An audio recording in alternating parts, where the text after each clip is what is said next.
Una orca horneaba a medianoche. Encontró huérfanos comiendo gratis porque sus propios hijos morían de hambre. Todo. Y hay más.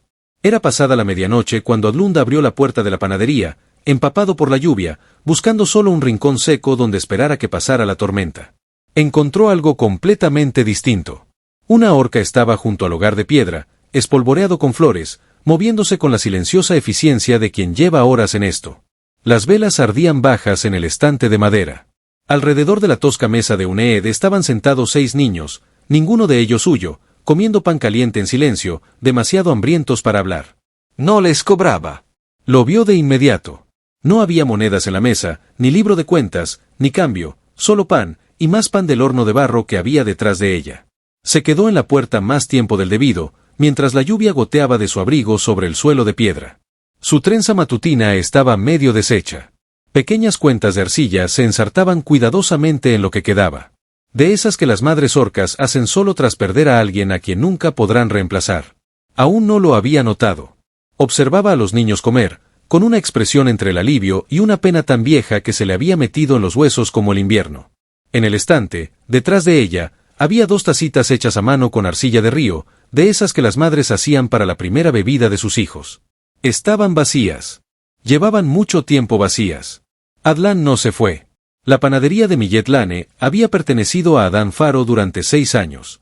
Antes, había pertenecido a su padre, y antes de su padre, a su abuelo, quien había construido el horno él mismo con piedra de río y arcilla compactada, insistiendo en que un buen horno debía durar más que el hombre que lo encendía. Adlan siempre había pensado que era una pena decirlo. Ahora, a los 31 años, solo en el mismo edificio que su abuelo había construido con sus propias manos, lo entendía de otra manera. Algunas cosas estaban destinadas a perdurar más allá de su creador. Algunas cosas tenían que. La panadería era pequeña, según la mayoría de las medidas, una sola habitación con suelo de piedra, una pesada mesa de trabajo deteriorada por décadas de uso, 3 estantes de madera a lo largo de la pared del fondo y el horno que dominaba la esquina este como un animal dormido. Las vigas del techo eran tan bajas que Adlan tenía que agacharse ligeramente al pasar bajo la central, una costumbre tan vieja que ya no pensaba en ella. La ventana que daba al callejón era estrecha, y la persiana necesitaba ser reemplazada, pero no había tenido tiempo, y la sequía que dejaba entrar en las noches de invierno se le había vuelto tan familiar como el olor a harina y corteza caliente que vivía permanentemente en las paredes. No era un hombre rico. Las monedas que ganaba en el mercado matutino y los pedidos cubrían su harina, su leña y el impuesto del techo, y le dejaban lo suficiente para comer con sencillez y dormir en la pequeña habitación sobre la panadería. Algunas semanas eran más escasas que otras. En los meses de escasez, a finales de invierno y principios de primavera, cuando el grano era caro y los clientes eran cuidadosos, él mismo comía menos sin pensarlo mucho. Era el tipo de pobreza que no se anunciaba a gritos. Llevaba el cuello recto y hablaba en voz baja. Lo que sí tenía, y lo que quienes le compraban pan parecían percibir sin poder identificarlo, era firmeza. Adlan Faro era un hombre firme. Se despertaba antes que el pueblo, encendía el horno, mezclaba la masa con manos fuertes y toscas tras años de trabajo, y tenía los primeros panes listos antes de que las campanas abrieran la puerta del mercado. No se quejaba a los clientes, no inflaba los precios en temporadas difíciles, y no despedía a un hambriento de su puerta si le sobraba algo. Había enterrado a su esposa y a su hija hacía 4 años. La fiebre las atacó en el mismo duro invierno con 3 semanas de diferencia, y el pueblo esperaba que cerrara la panadería, la vendiera o se derrumbara de alguna forma visible. No había hecho nada de eso. Había seguido horneando, no porque fuera fuerte. Simplemente no sabía qué más hacer. El dolor no lo había abandonado. Había cambiado de forma. Durante el primer año, fue una cosa aguda y devoradora que lo asaltaba en los momentos más inesperados. El olor de una hierba en particular, el sonido de un niño riendo cerca de la ventana. Ahora, 4 años después, se había asentado en algo más silencioso, una permanencia, lo llevaba como un hombre lleva una vieja cicatriz, consciente de ello siempre, ya no sorprendido por ello, ya no tratando de explicárselo a nadie. Tenía un pequeño jardín detrás de la panadería donde cultivaba romero y salvia y 2 hileras de coles de aspecto lamentable que nunca prosperaron del todo. Mantenía limpio lo trabajable. Reparaba lo que se rompía cuando podía e improvisaba cuando no podía. Vivía solo y había hecho una especie de paz con eso. Y luego, 8 semanas antes de la noche en que regresó de la lluvia y se quedó congelado en su propia puerta. Vara había golpeado la persiana delantera y le había preguntado si necesitaba ayuda. No la había estado esperando. No había estado esperando a nadie. Habían llamado temprano una mañana de mercado, y él abrió la persiana con una flor en las manos, encontrándola de pie en el callejón, casi al mismo nivel que él, de complexión ancha de hombros y pecho profundo, como las orcas que han conocido el trabajo duro, con la piel gris verdosa del color de la salvia antigua y ojos oscuros bajo un fuerte hermano. Vestía ropa de trabajo toscamente hilada y pantalones de cuero, y su cabello negro estaba recogido en un moño apretado en la base del cráneo. Sus manos, grandes y hábiles, que parecían y sostenían un trozo de tela doblada, estaban completamente quietas. No estaba inquieta. No estaba nerviosa. Lo observaba con la expresión atenta y expectante de quien ya había pedido cosas en lugares desconocidos y sabía que no debía esperar un sí fácil. Le dijo que buscaba trabajo. Dijo que tenía experiencia con hornos, que era fuerte y no se cansaba fácilmente, y que solo pedía un lugar para dormir y el salario que él pudiera ofrecerle razonablemente. Su voz era baja y directa, y hablaba el idioma común con cierta formalidad, eligiendo las palabras con un cuidado que hacía que cada frase pareciera meditada antes de pronunciarla. Adlin la miró un momento. Luego pensó en los pedidos de invierno de la posada, el peso extra que necesitaba mover antes del mercado y el hecho de que llevaba 3 semanas con problemas de espalda. Le dijo que podía empezar esa mañana. Se llamaba VRA. No ofreció nada más que eso durante los primeros días, y él no la presionó. Se movía por la panadería con una economía de movimientos que lo impresionó de inmediato. No desperdiciaba pasos, no se ponía a tientas con las bandejas de masa, parecía comprender instintivamente el ritmo de un horno, cuándo añadir leña y cuándo dejarla. Era más fuerte que él en aspectos prácticos y obvios, y ninguno de los dos le dio importancia. Podía levantar lo que a él le llevaba 2 viajes de una sola vez. Podía sujetar firmemente la pesada cesta de fermentación con una mano mientras él daba forma a la masa. Eran cosas útiles, y él las agradecía. Dormía en un jergón en el almacén de la panadería. Él había ofrecido la habitación de arriba, más cálida y con la cama adecuada, y ella la había rechazado con una firmeza que le indicaba que no se sentía cómoda aceptando más de lo que había negociado. Él no discutió. Dejó una manta extra doblada fuera de la puerta del almacén esa noche y no dijo nada al respecto. Por la mañana la habían usado y vuelto a doblar con pulcritud, y seguían sin decir nada, y Adlan lo consideró una especie de acuerdo entre ellos. El pueblo la había notado, por supuesto. Milaven no era un lugar grande. Unas 300 almas, más o menos, se agrupaban alrededor del molino, la plaza del mercado y la posada que también servía de sala del magistrado los días en que había que resolver disputas. Los orcos no eran desconocidos en la región. Había 2 o 3 familias en los asentamientos agrícolas exteriores, y la ruta comercial que atravesaba el pueblo traía mercaderes orcos 2 veces al año. Pero una mujer orca que trabajaba en la panadería de Millet Lane, y que vivía allí, al parecer, era lo suficientemente nueva como para generar comentarios. Algunos eran versiones educadas de sospecha. Algunos no eran nada educados. Adlan los manejaba como solía manejar la mayoría de las cosas, con calma y sin dramatismo. Cuando el hijo mayor del molinero comentó en el mercado matutino sobre el tipo de compañía que algunos hombres estaban dispuestos a tener, Adlan lo miró un momento y luego volvió a su pan y no dijo nada.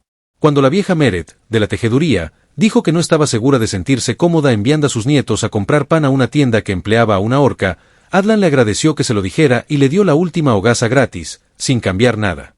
Cuando su vecino Tobin le preguntó con lo que parecía genuina preocupación si Adlan estaba completamente seguro del acuerdo, Adlan respondió que ella trabajaba duro y no causaba problemas, y que eso le bastaba. Vara, por su parte, parecía consciente de todo esto, como quien ha vivido al margen de la comodidad ajena siempre lo hace de forma silenciosa, minuciosa y sin ilusiones. No se desviaba para ser vista en la entrada de la tienda. Ella hacía el trabajo. Se quedaba en el almacén o en la panadería. No era antipática con los clientes que se acercaban al mostrador, pero tampoco se esforzaba. Y había algo en la postura de sus hombros y la particular quietud que adoptaba en espacios públicos que le decía a Adlan que había aprendido en algún lugar, y a un precio, a hacerse más tolerable para los demás. Esto le molestaba más de lo que podía expresar con palabras. Pero no lo dijo.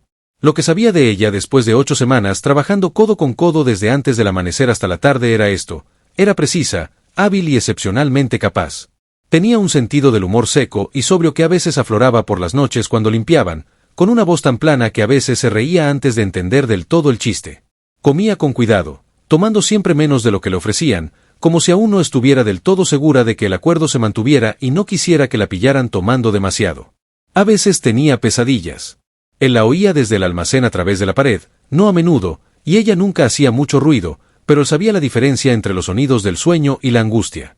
Cuidaba mucho su trabajo, y casi nada su aspecto, salvo la trenza matutina, que mantenía con una precisión que denotaba atención diaria.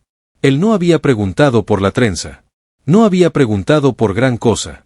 Había una privacidad en Bra que parecía menos una reserva, y más un muro que había construido para sobrevivir a algo, y Adeline, que había construido sus propios muros y sabía lo que costaba ponerlos a prueba, nos dejó en paz.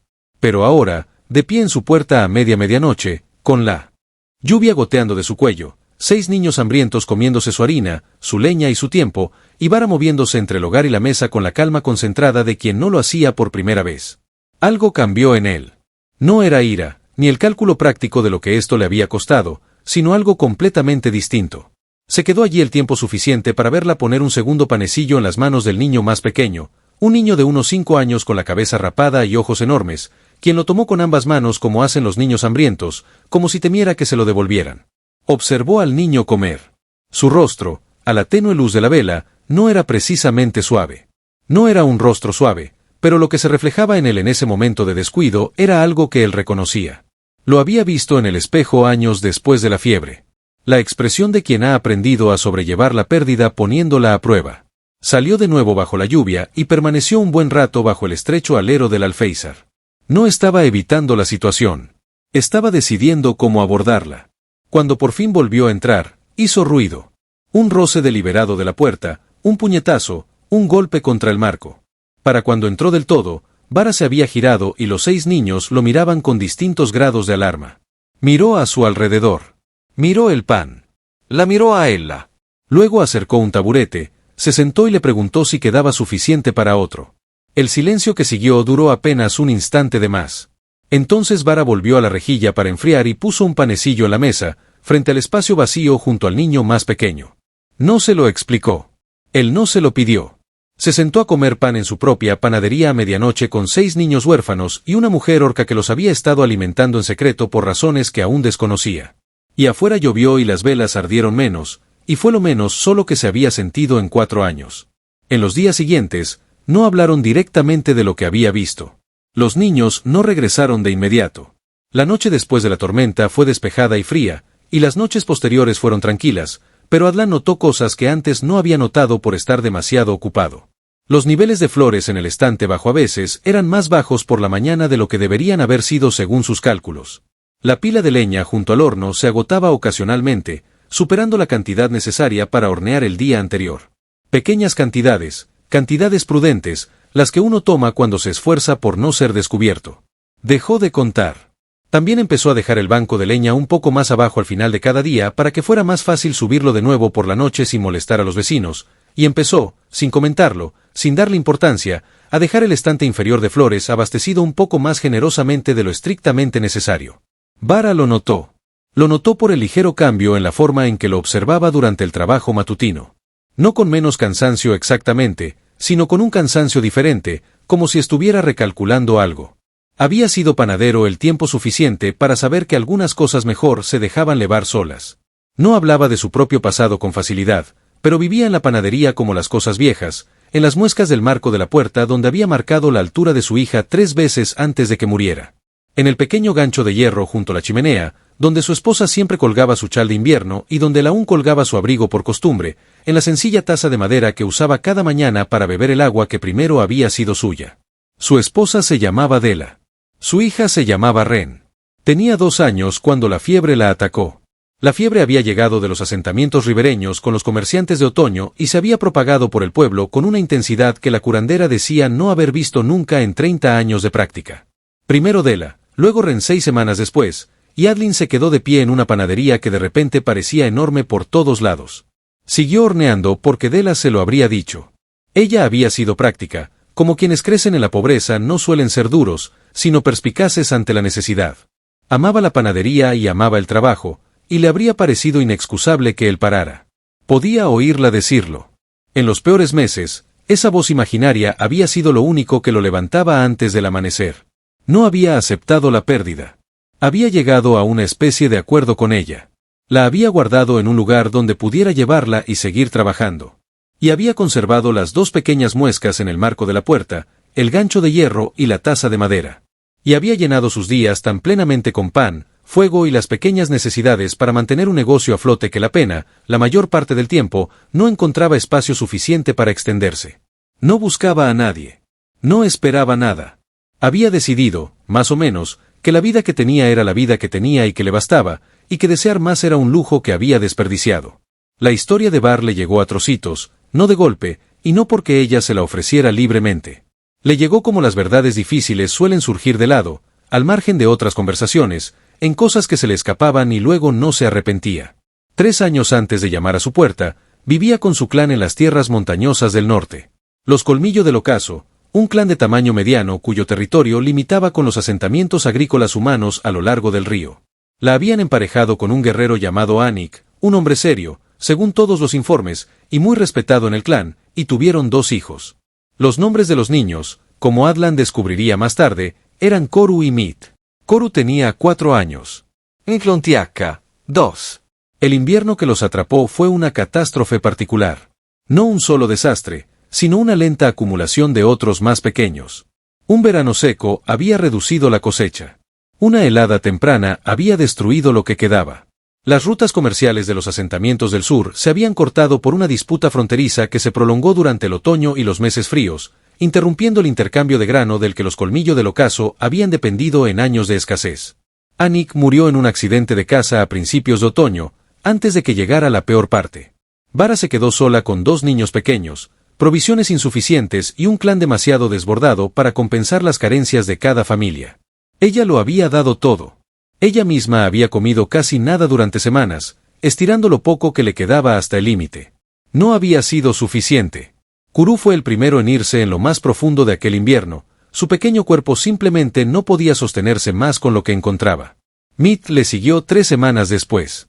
Los curanderos del clan dijeron que no se podía hacer nada más. Vara no les había creído.